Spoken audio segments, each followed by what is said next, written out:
everything else. You know, daughters love their fathers in a different level, on a different level. And it's what her father represents that she looks for in a man. So my father, what he was in my life and what he was outside of my life were two different things. I loved him dearly, and then he drove me crazy because he was in and out. Long story short, we had a falling out before I graduated high school. He got married to his third wife, and he became sick. And in that illness, I reconnected with him. He got a form of cancer that was so aggressive that it took him out in 6 months. So I had to make a decision, forgive him or continue to hold some resentment for what he wasn't in my life.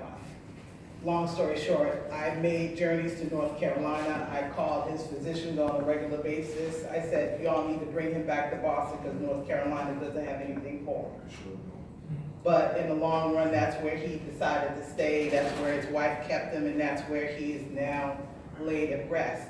But I say that to say this: a daughter's love for a father can't be compared. And for whatever he wasn't, I still have to give him honor. Amen.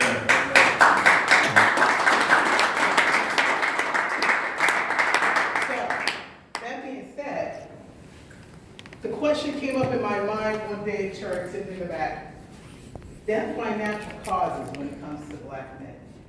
Is there such a thing anymore?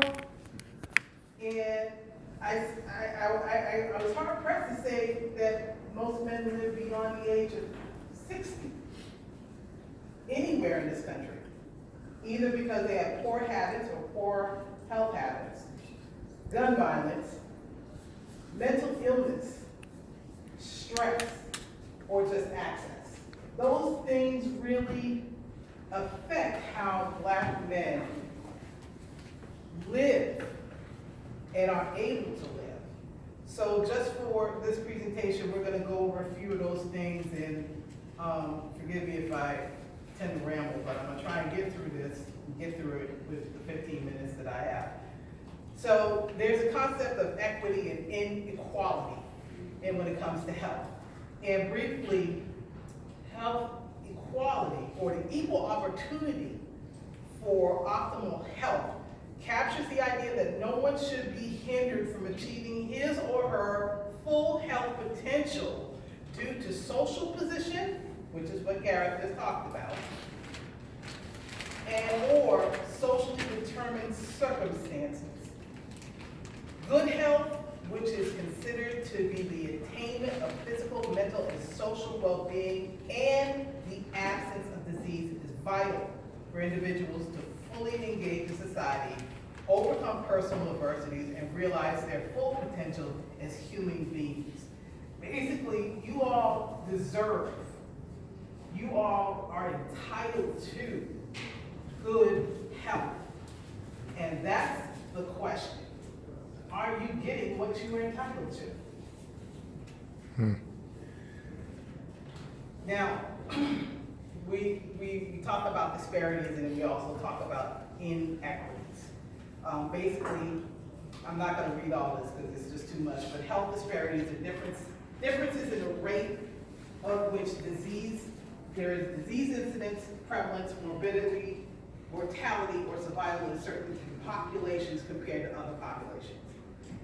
And inequities occur when unfair social policies, practices, and deny groups of individuals the opportunity for optimal health, either through a lack of resources that promote health or through increased exposure to risk factors for disease.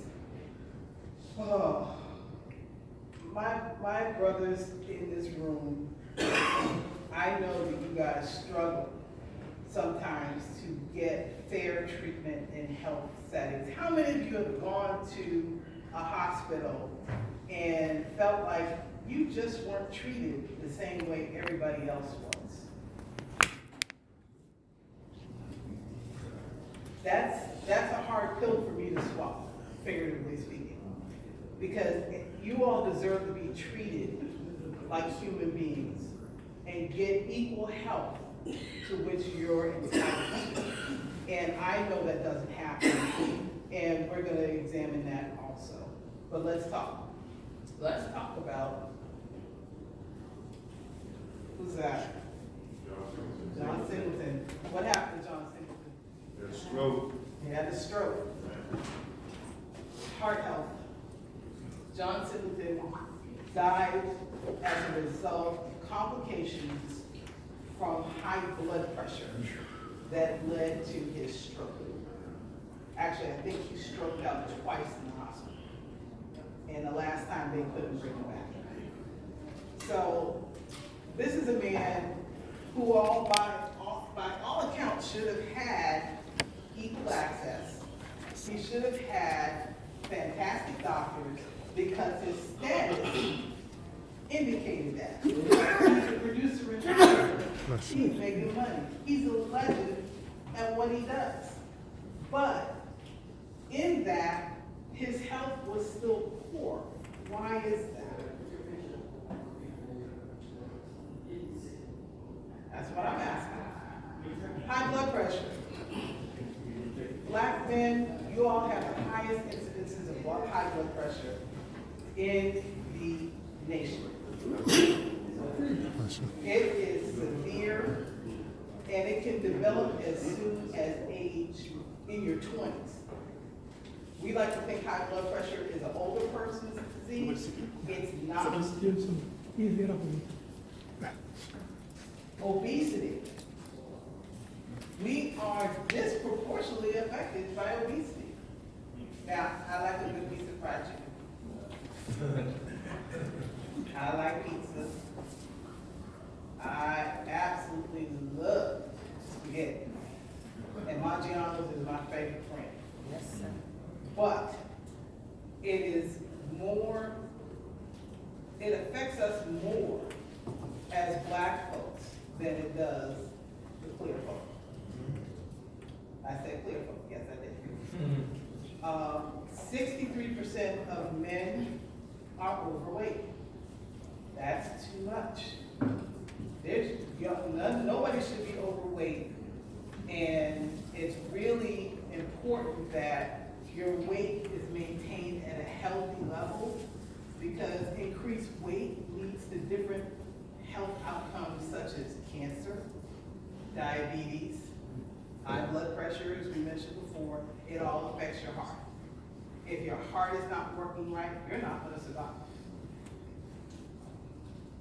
Diabetes, just like I mentioned, we are more likely than non-Hispanic whites to get diabetes.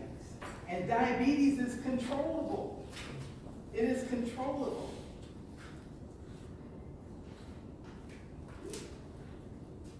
Smoking. Oh, I have to tell y'all a story. Bishop just did a service for my uncle who passed away from diabetes. Complications of diabetes. I go into the parking lot and I see somebody in a wheelchair with an oxygen mask on and a cigarette in her hand. I just said, my people, my people. We have been targets of big tobacco for decades. We've been suckered into believing that menthol cigarettes won't kill you. Menthol cigarettes will kill you. If you continue to smoke, you're going to die. So I'm not going to sugarcoat anything in this presentation right now. Now, y'all going to ask me, why is Sinbad up there?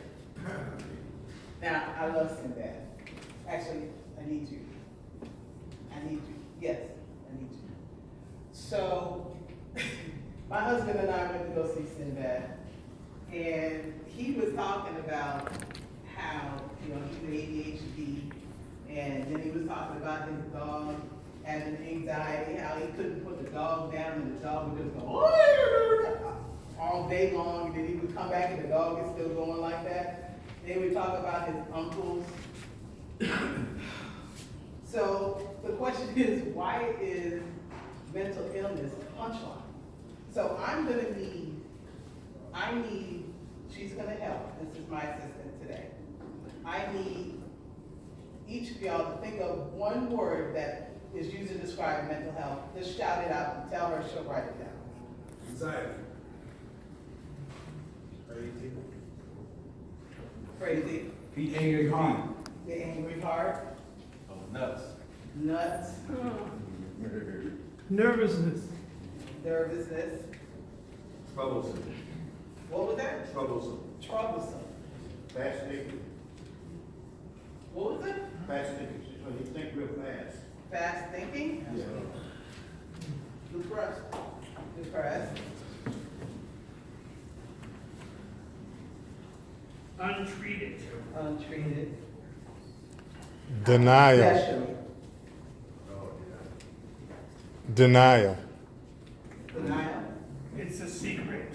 It's a secret. Mm.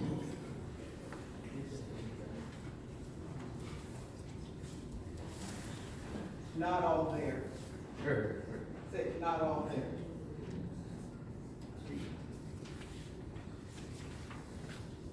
Bipolar. Schizophrenic. Schizophrenic. Untreated. Untreated? We got untreated.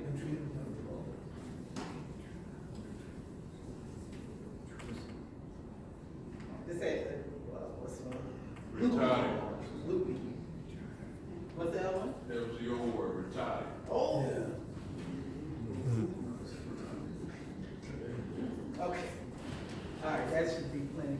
I did this because a lot of times, some of the words that we use to describe people who have